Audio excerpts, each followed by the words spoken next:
Majeed from Guru Harikrishna senior secondary public school Raisingh Nagar class 8। आज हम lesson 8 diary के पन्ने शुरू करने जा रहे हैं। इसके लेखक हैं एन फ्रैंक। तो इसमें लेखक ने जो है अपनी डायरी लिखी है। जैसे कि आप लोग डेली लिखते हैं डायरी, ऐसे ही लेखिका ने भी डेली लिखी है।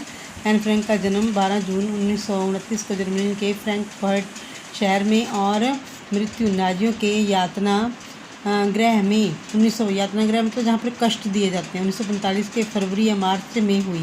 इनके पिता यहूदी थे। द्वितीय विश्व युद्ध के दौरान हॉलैंड के यहूदी परिवारों को भी जर्मनी के प्रभाव में अकल्पनीय यंत्रणाओं को भोगना पड़ा।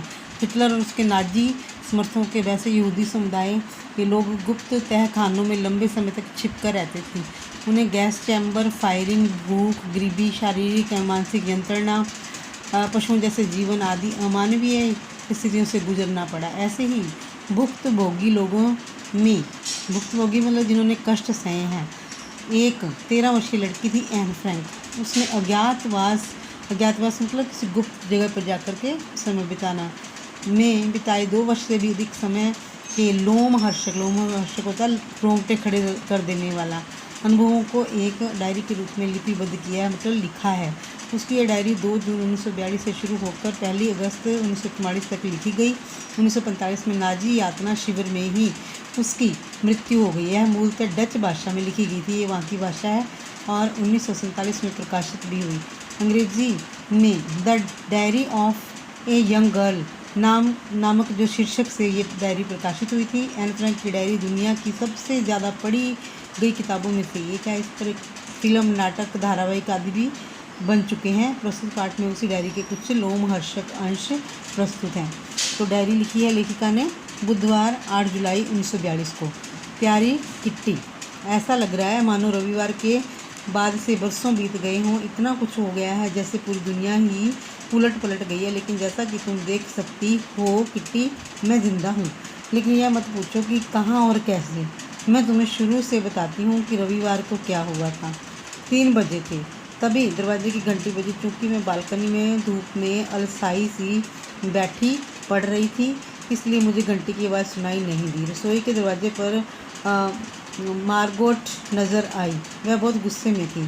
पापा को ASS से बुलाए जाने का नोटिस मिला है। मैं अवाक रह गई थी। बुलावा?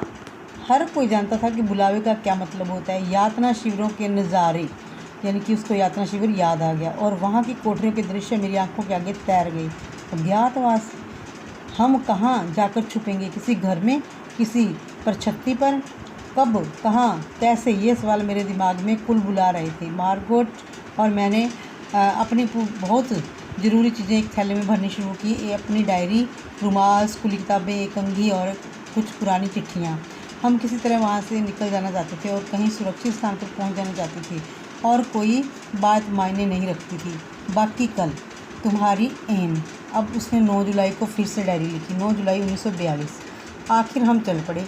मम्मी, पापा और मैं तेज़ बरसात में भीगते हुए आए। छिपने की जगह पापा के ऑफिस की इमारत में ही थी। इमारत के बारे में थोड़ा सा बता दूं। तल मंजिल पर बना बड़ा सा गोदाम, कमरे की जगह और भंडार घर के रूप में इस्तेमाल होता। तल मतलब जैसे कहोगे आप क्या, ज़मीन के नीचे जो खोद कर बनाया जाता है जैसे। इसके एक हिस्से में इलायची, लौंग और काली मिर्च वगैरह पीसे जाते हैं। गोदाम से सटा हुआ एक बाहर का दरवाज़ा है जो ऑफिस का प्रवेश द्वार है। दाईं तरफ का दरवाज़ा घर के पिछवाड़े की तरफ हमारी गुप्त एनेक्सी की तरफ जाता है। कोई कल्पना भी नहीं कर सकता कि इस सपाट मटमैले दरवाजे के पीछे इतने कमरे भी हो सकते हैं। तुम्हारी एन। तो 9 जुलाई को उसने इतनी डायरी लिखी और जो है वो सोने के लिए चली गई। तो बच्चों, ये हमने इतना लेसन पढ़ा है। इसके आगे का भाग हम कल पढ़ेंगे। थैंक्स।